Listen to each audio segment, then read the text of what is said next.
such an asshole. And the money printer went burr. Hello, good morning to everyone. Cappy was caught up for a brief 8 hours. I'm trying to get this all done before the weekend, and I'm going to go hike, and you won't see me until Monday. Unless someone pays me an egregious fee to go do this stuff. All right. Mike writes, hi, Aaron. All this stimulus and money creation has me thinking that eventually my hard-earned saved money won't be worth anything in the future due to inflation. That's if you keep it in the bank. Yes. I know you have covered this topic a lot in numerous videos, but I want to see if I'm on the right track with an elaborated version. The way I understand is that the central bank prints or digitally creates new money. Correct. Money printer go burr, or hey, let's just make up some digital currency. The newly created money is always going to a bank first, regardless of its intended purpose to help the individual or the business. Correct. It could be a stimulus check. It could be a welfare check, a military contractor check, paying the soldier.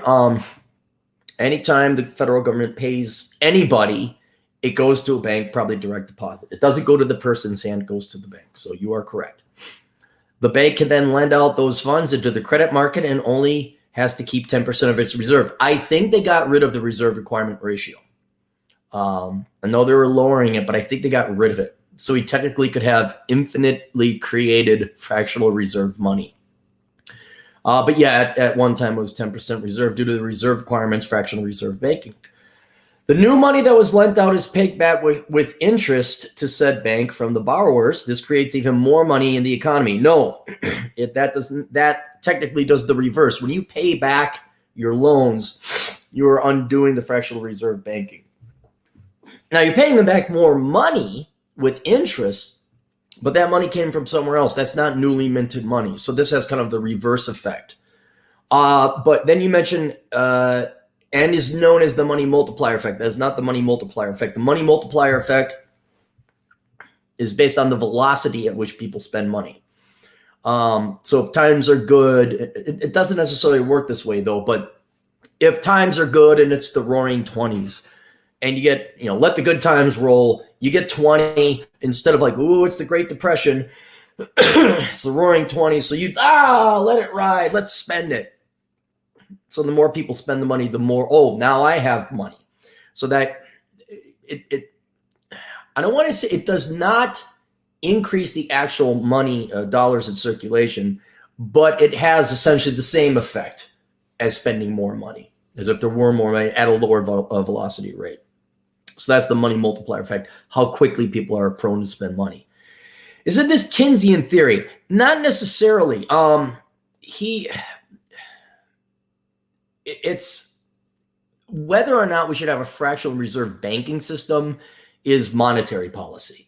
Whether we even have a central bank is monetary policy. I don't know where Keynes stood on that, but I know Keynesian theory is not based on whether we have a fractional reserve system or not. Now, if it exists, yes, Keynesian theory, among the many other policies and levers of economic policy that you could do. If you had a central bank, lower the reserve requirement ratio or increase it if you want to contract the money supply.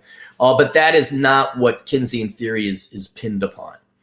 But Keynesian theory would say, yes, if we have a fractional reserve banking system, you should lower the reserve requirement ratio, increase the interest rates, decrease interest rates, things like federal open market operations, buy or sell government securities. Isn't this Keynesian theory? Not necessarily. Would we not want this money multiplier to happen since the economy hasn't really produced anything in 2020? Well, the money multiplier is going to happen no matter what currency you have. So that has nothing to do with whether it's fractional reserve or whether you have a central bank. I mean, I think they called it the gay 90s, which was like the roaring 20s, 1890s. Times were going well. We didn't have the central bank then. And people would spend their money, gold and silver actually, some copper, quicker than they would before. And the money multiplier effect, that's not something you control. That's basically consumer confidence. Like, how good do people feel? How confident are they in the future that they're going to get paid? They're going to have their job. How much debt do they have? How thin the women are. Oh, wait. Oh, I'm sorry.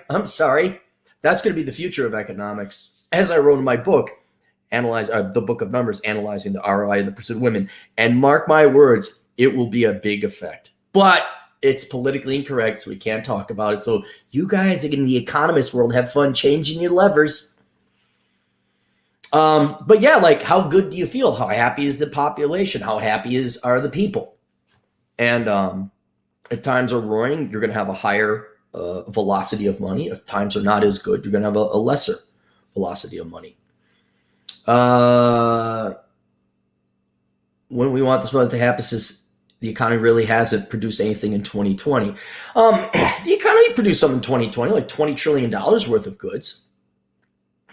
And the when we want this to happen, says the economy.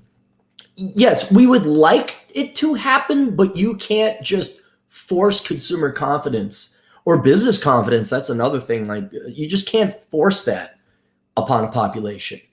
You just can't wish it. You can certainly crack down on it. You want to make people not spend their money. Well, just, I don't know, have lockdowns and social distancing and all these rules, and no one can go out. I wonder what's going to happen to the economy. What's going to happen? And you can see it if you look at you guys can Google this right now. Look up the velocity of money. Velocity of the M2 money supply, let's just say. There's varying money supplies. And you'll see it just crater. It craters during the Great Recession, and then bam, and it's down now. So this is why we make money printer go BRRRR, even though people are very unlikely to spend it.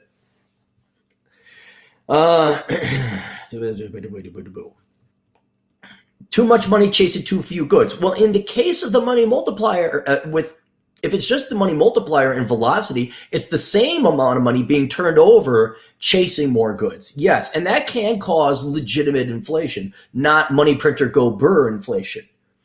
But then you'd always rely on recessions, like, whoa, then they scale back, and then your people wouldn't spend their money as quickly. So you can have inflation like in a hot market where, like, for example, labor market inflation. We saw that during most of the Trump presidency, where labor was so tight, especially skilled labor, you had to pay more. Well, we were actually contracting the money supply at that time. But certain markets can experience inflation, especially if there's a supply-demand differential and bigger demand than there is supply. And so that will happen in the economy, and even within sectors within the economy, not affecting other sectors of the economy. And that's good. That's the pricing mechanism working. Like, hey, maybe we ought to pay computer programmers more and not sociology and pay sociology majors nothing. I was going to say less, but nothing, because you're worthless. I have a college degree. I are so smart. Also, since the dollar is the world's reserve currency, isn't this a too big to fail mentality? It's not too big to fail. It's we're the best game in town. How remove gold from it, because remove that in Bretton Woods. Remove the petrodollar, because that's kind of gone away. Here's why the United States has the world's reserve currency. We're the biggest economy, and we're the least corrupt biggest economy. And no one talks about corruption, but China has more manufacturing than we do, not services. But they are so horrendously corrupt, people don't trust China. They don't trust the yuan, their currency. The euro was kind of intended to be a competitor to the dollar, although it wasn't originally designed to be a competitor. It was to make intertrade or interborder trade among Europe a lot easier. But European countries are even in worse shape than the United States. And then don't forget our big dick military we got, where it's like, oh, that's nice. I think we're not going to pay you back. And what are you going to do about it? Whatever, Czechoslovakia or the Czech Republic. So in times of crisis, it's like, well, I have dollars. Well, you could go to the United States and buy pretty much anything you want.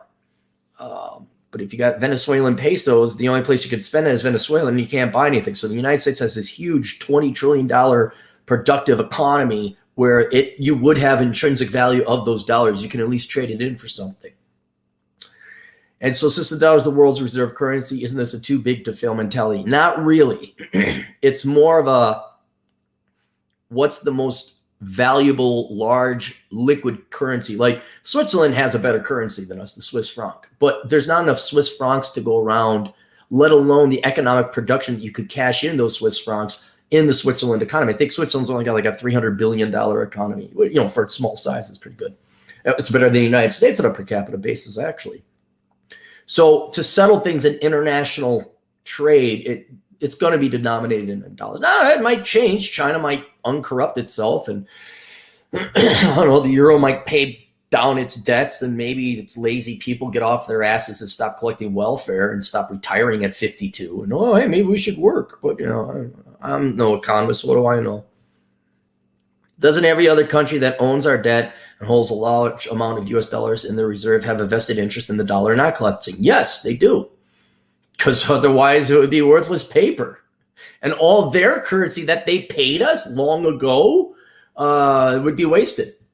You know, so the Germans gave us some euro. We got the euro. What did we do with the euro? Well, we probably bought European goods with it. Maybe we exchanged it into yen and bought Japanese goods with it. Whatever we did with it, we bought stuff with it. And they got our dollars. Yay. Good for them. Hopefully I'm totally not off here. Hope you can help. No, you're right. You're absolutely right. Look, here's the let's remove the United States for a second and let's look at Zimbabwe, Yugoslavia, Venezuela, the Latin countries back in the 1970s and 1980s, the Weimar Republic, and Zimbabwe. All right. In every one of these instances, they printed off more money. Okay. And what happened is there was hyperinflation. And the hyperinflation was so quick and so fast and so drastic that it started to, in theory, prices shouldn't affect your economic production. Like, it doesn't matter what the price is. You still have the manufacturing facility at Ford. It'll still produce the same amount of cars, just at inflated prices. So the actual ability of an economy to produce goods, in theory, is not affected by price. But if price is so volatile and it's going up so much, now people have to spend time managing a financial problem. And this happened in Weimar Republic, Germany, where they had to take breaks, shut down the factory, haul out your wheelbarrows of money, go buy anything so you could trade it and barter it later on. And then you go back and you fire up the factory. Well, you lost 10% GDP right there, shutting down factories so people can go and then you, and how efficient is that? Oh, I got a hammer. I'll trade you 3 fruits for a hammer. Oh, so this is, and there's other reasons, but that's one of the main reasons. You want a stable currency. You want a stable economy. So when you print off money and you're just a normal country, it may not be that day or tomorrow or the day after, but over time, and not a lot of time, you will start to see the money seep into the economy and your regular consumables go up. And depending on how your finance system is structured, your asset prices might go up, housing, stocks, bonds, things like that, because there's more money chasing those investable assets because they are ownership of the future means of production, and future production naturally has an inflationary hedge in it. So 10 years from now, the cars Ford Motor Corporation is building will already be priced in for inflation. So that you kind of, when you invest in the investable assets, the productive assets, they'll produce inflationary adjusted goods and services. So you have a natural hedge against inflation. But the larger point is, yeah, you'd have hyperinflation, and you will very, very, very likely throw your economy into a serious recession, unless you're the world's reserve currency. And everybody else's currency, everybody else is doing the same thing you are, but even worse. And this is where it's the last horse and the last horse in the glue factory, or the hottest fat chick at a fat chick party. Okay. Yeah, we're going to go to the glue factory as the United States. Yeah, we're a fat chick at a fat chick party, but we're the best looking fat chick at a fat chick party. We're the last horse in the glue line. And what they're basically saying when you hear that being said is our fundamentals suck, but everybody else is worse.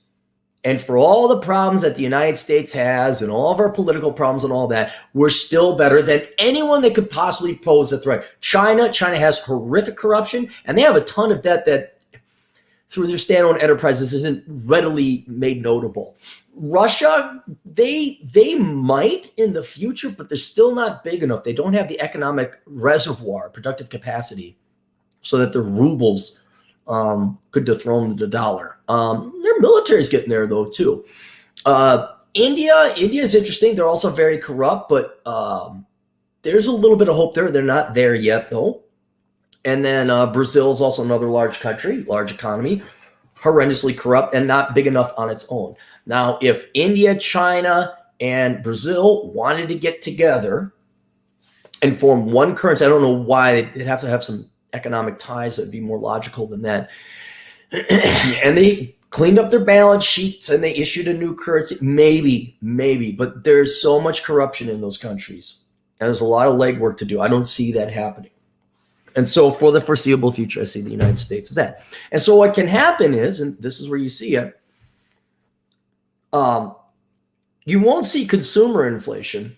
We import most of our goods because we're exporting we buy foreign goods, so our dollars go overseas. They don't stay in the domestic economy. Not to mention Chinese labor keeps things pretty cheap. But because there's so much demand for U.S. dollars, whether that's for settling financial transactions internationally, central banks just wanting a safety cushion, they want to own dollars, corporations wanting to own dollars, foreign corporations, I mean. That means not to infinity, but we can make money printer go burr, and as long as other countries are sopping up those extra dollars, we don't really spend it here in our domestic economy. Where we do see it is in our asset prices, because when money printer go burr, the banks get the money right away. They immediately lend out, usually 90%, sometimes 92%. I believe it's, well, now the reserve requirement ratio is 0. That doesn't mean they'll lend it all out. But when you lend it all out, as I said time and time before, banks only lend on about 4 or 5 main things: housing or real estate, corporate buybacks, tuition. Well, they don't do that against the federal government. They used to. Health expenses. What was the other one? I forgot. And if you look at those asset categories, they've all gone up. I wrote an article today. It's over on CaptainCapitalism.blogspot.com. Take a look at it. I show you the numbers. And it's, wow, we increased our money supply 5 times faster than the rate of growth of the economy. And could you imagine that housing and stock prices and, well, not tuition, but a lot of these things went up anywhere between 200 to 500%? I can't believe it. If only there was like a genius economist who could do basic effing math. And yes, that is a slight against all you econometricians with your really advanced formulae. Ooh, look, pretty model. Doesn't predict anything. So yeah, and consider it more of a physics formula. It has to balance for every action. There's an opposite and equal reaction. We just don't see it domestically here, because a lot of the dollars are exported overseas. But we do see it if you open your eyes to it in asset prices. The problem is people love it when the stock market goes up. They love it when housing goes up. Yay, my house is more expensive. Yay, my my 401k went up. Whereas if you're not invested in the housing market or the stock market, that just priced you out even further. Millennials. Even though you voted for Obama, who made money printer go burr. Oh, well, at least you got some tuition help, right? Can't afford a house, can't afford rent, still living at home with mom. But you got some, Obama said good things and made money printer go burr. And it's somewhat unfair to Obama because Bush, Obama, and Trump all made money printer go burr. All of them, shocking levels, shocking amounts. It's just, you millennials are just so enamored with this guy who his dick wasn't big enough. He had to get a massive strap on to fuck you in the ass. And you guys, he's the greatest president ever. Liberal arts major slap. All right, so there you go. Yeah, you are correct. Your assessment is right. You understand what's going on. Yeah, I don't know. You're correct. You didn't need any correcting or very little. Oh, and by the way, if you look at the chart on the article I just wrote, under Trump in the past year with the great and merciful Corona Chan, bless her great and beautiful bounty, he's increased the money supply on top of all the increase before. He's increased the money supply almost 60%. And it's not just him, it's the central bank and economists and advisors. I wonder what will happen to tuition and asset and housing prices and healthcare costs. I wonder if only there was an economist who could tell us these things. How'd you know that was going to happen, Clary? Oh, and then precious metals and cryptocurrency. And now cryptocurrency does this, but have you noticed it's a little high now? Oh, cryptocurrency's bogus, man. You can't buy it. Oh my God, it's bogus. Oh yeah, well, you're not making any more of it. There's 21 million Bitcoins. They keep, and the money supply increased 500%. I don't know. No, good heavens, cryptocurrency. Heavy water tread, $2. When does Cap broadcast from the new compound? I don't know, at least 3 months, guys. It's gonna be at least 3 months. Because I may not even live there. I may have to stay in the Twin Cities for a little bit. So I won't have, there's no reason for me to like set up internet access if I'm not there. I might have a buddy rent from me. And I will be adjusting the audio on this. I got a new microphone for the Southern Command. So we'll fine tune it. I just, because this is a little different. It's weird looking at me, look at myself. It's kind of like this triangle thing. Fred Freeman Saul, $2. I've been against Twitter at a 46 strike price. Die Twitter. Are they in dire straits financially? Sounds like Athleta is. They started going mad with advertising big lies to big women with big wallets. Fred Freeman Saul for $5. I read an article saying homes valued in majority black neighborhoods are valued less. Sounds like no, it's called crime. And not to mention the state of repair of the neighborhood. I'm sorry, you're not going to get. Oh, wait, are we gonna? Okay, everybody, tell me where I'm wrong. Are we all going to act like that's not true? Are we all gonna be PC? Yeah, it's crime. And usually, though not always, it's a little bit of a state of disrepair. And this is not a slam on the black neighborhoods and black communities. Go down to New Mexico or go out to Wyoming. You'll see shitty neighborhoods purely white. But yeah, that sounds unfair, but doesn't that mean more affordable? Well, yeah. But who wants to go live in Minneapolis when your neighbors might just burn your place down? Again, not to revisit the riots, but the Lake Street, which is the part that got burned in Minneapolis, that was predominantly immigrant communities, Muslim and Hispanic. Hey, welcome to the United States, vote Democrat. Well, who you think they're going to build there again? And that wasn't even necessarily a black community. That was again, I said, immigrants more than anything else. But Detroit poses an interesting example and phenomenon where it's like, yeah, if you're a billionaire, you could buy out the whole darn city pretty much. But then the city is going to tax you at confiscatory property tax rates that no one goes in and buys it. It's like, but I'm not paid enough to go consult the city of Detroit. They don't want to. Yeah, it's fine. It's fine. What surprises me is property prices are still skyrocketing in Minneapolis. That I don't get. Fred Freeman Saul, $2. Ex-GF got mad. I mocked her dad for voting Obama. Mr. Steal Your Blocks. New guy, it sounds like, for 10 Canadian dollars with the coming electric car boom. Look at investing in cobalt lithium. LIT, lithium ETF is a good one. Platinum, rhodium, and palladium. This is coming from a mechanic. This is why they're stealing all the catalytic converters. There's a catalytic converter crime spree where they just cut it out of your car because of the precious metals in the catalytic converter. Miles Civis, Aaron, pretty sure our vibrant and meaningful immigrant communities were getting in on the loot burning too. Okay, Okay, maybe Amal's kid went on the rioting and loot burning, but Amal's shop still got burnt down. And Jose, who mustered up enough money to create his taco shop or the laundromat or what, I feel bad for these guys, even though they maybe voted Democrat. Here they are, they're trying to run a business, okay? And it's no different than the suburbanite princess who dad pays for everything. She comes back after 1 year of college, all tatted up, claiming she's a lesbian, and says that he's oppressing patriarchy or whatever. It's a betrayal to your parents. Good parents who tried something, like, hey, we didn't you out of this crap country to go live in the United States. I'm going to build my falafel shop. And then the kid or the cousin or whoever burns it down. So, yeah, I mean, I don't care who the rioters and looters and burners and arsonists were. They should all be shot, okay? But I feel bad for the immigrants who got their houses burnt down or their restaurants, some restaurants, but the businesses burnt down. They were trying. They were trying.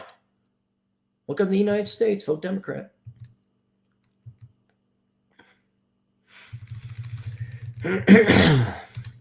Island Hermit RP. I think another new guy. I'm getting a lot of new people. Cute girl at the gym last night asked for my number. We make plans to hang out. Can I predict? I haven't got, and she flakes. How hard of a prediction is that? To hang out tonight. Don't hear from her all day, and now she flakes out on me because of family BS, laughing my ass off. What's the deal? 50-50, the rule of 50-50-25, Island Hermit. You can Google it. Google 50-50-25, all one number. Captain Capitalism, or maybe the rule of 50-50-25. Who knows? And who cares? It is what it is. Women are very unreliable. Flake rates roughly are estimated to be about 70%. This is why you always have a plan B, and you never assume the girl's going to go out. And if you are going to have a date, you have coffee. That's it. Right? Your time is too valuable to be setting up a real date, taking time off from work, let alone committing to a Friday or Saturday night when you could be hanging out with your buddies or doing something else. They do. And why? I don't care. I mean, are they scared? Did they get cold feet at the end? Are they just doing it for attention? I mean, she asked you for the number, so that, who cares? It is unacceptable behavior. And so you give a hard pass, say, nope. Next time she's like, hey, I really, nope, bye. You don't even respond. But they're unreliable, they're irresponsible, and they're disrespectful. Incredibly disrespectful. And so, yeah, man, I could have told you that was going to happen. That's what it is. Fred Freeman Sowell for $2. Where can we find Cappy if you get disappeared? What do you mean, where can you find me? If I'm disappeared, like, if I go ghost, you won't find me. Like, if I retire, I'd be gone. But like, if I get deplatformed, I don't know. I'll take a good, nice, long 2-month break is what I'll do. And I'll go set up all the other stuff, but I'll take a nice two-month break. I'll never go away. Don't worry. It's just I won't be here, I guess. They'll say, oh, they had to take down that guy who was trying to help out the minorities too much.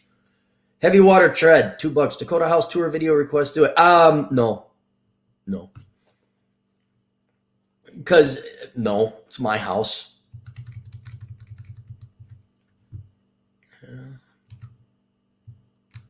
I want one thing kept to myself. All right, that's it. Okay, more on the way. Questions, answers, ASOConsulting.com. We'll see you guys later, Toodles.